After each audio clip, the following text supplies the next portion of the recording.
আবারও চলে এলাম তোমাদের সাথে রেসিপি শেয়ার করতে। তোমরা সবাই কেমন আছো? আশা করি বেশ ভালোই আছো। আমিও বেশ ভালো আছি। আর পরিবারটা একটু একটু করে বড় হচ্ছে, আরও বেশি ভালো লাগছে। তোমরা এভাবে পাশে থেকো, সাপোর্ট করো সাবস্ক্রাইব করে। আর আজকে আবার চলে এসেছি আর একটা রেসিপি নিয়ে। বাটা খেতে কার না ভালো লাগে? আমার তো বেশ ভালোই লাগে যে কোনো বাটা খেতে। আজকে চলো কুমড়ো শাক বাটবো, তাই তোমাদের সাথে শেয়ার করার জন্য চলে এলাম আবার। তাহলে ভিডিওটা সম্পূর্ণ দেখো।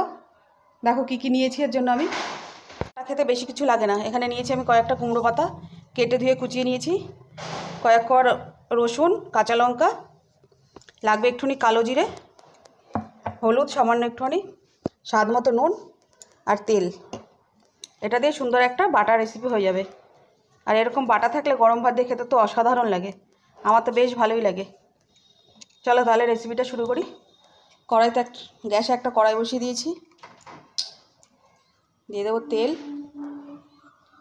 এর জন্য সর্ষের তেলই লাগবে, সর্ষের তেলেই ভালো হয়। তেলটা দেখো গরম হয়ে গেছে। আমি দিয়ে দেবো একটু কালো জিরে, দিয়ে দেবো। দিয়ে দেবো এই যে শাক, কাঁচা লঙ্কা, রসুন। সামান্য একটু নুন দেবো স্বাদ মতো, আর একটু হলুদ দিয়ে দেবো।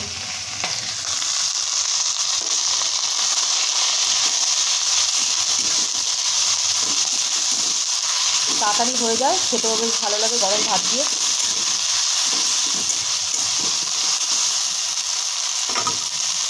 গ্যাসটা কমিয়ে ঢাকা দিয়ে রাখবো মিনিট 5-এর জন্য, যাতে শাকটা ভালো মতো একটু সিদ্ধ হয়ে যায়। দেখি কুমড়ো শাকটা সিদ্ধ হলো কিনা।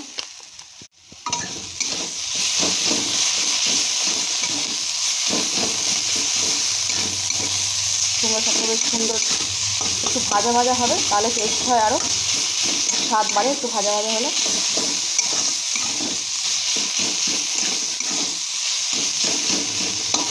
চটজলদি হয়েও যায়।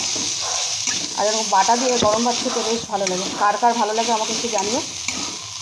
আমার তো এটা বেশ পছন্দের খাবার, এই যে বাটা লাউ পাতা, কুমড়ো পাতা।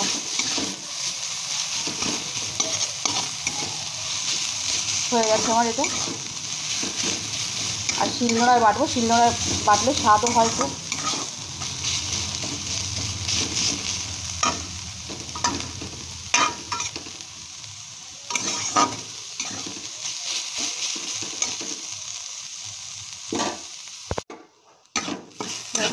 শিলনোড়ায় নামিয়ে নিই।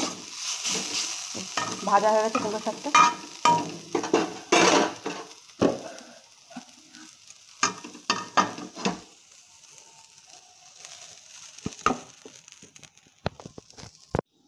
বাটাটা আমার হয়ে গেছে। চটজলদি হয়ে যায়, খেতেও দারুণ টেস্ট। আর আজকে আমার এই ভিডিওটি যদি ভালো লেগে থাকে অবশ্যই লাইক, শেয়ার ও সাবস্ক্রাইব করে পাশে থাকা বেল আইকনটা অন করে দিও, যাতে যখনই কোনো ভিডিও আমি আপলোড করবো সঙ্গে সঙ্গে তোমাদের কাছে পৌঁছে যাবে। তাহলে সবাই ভালো থেকো, সুস্থ থাকো। আর ভিডিওটা দেখার জন্য সবাইকে ধন্যবাদ।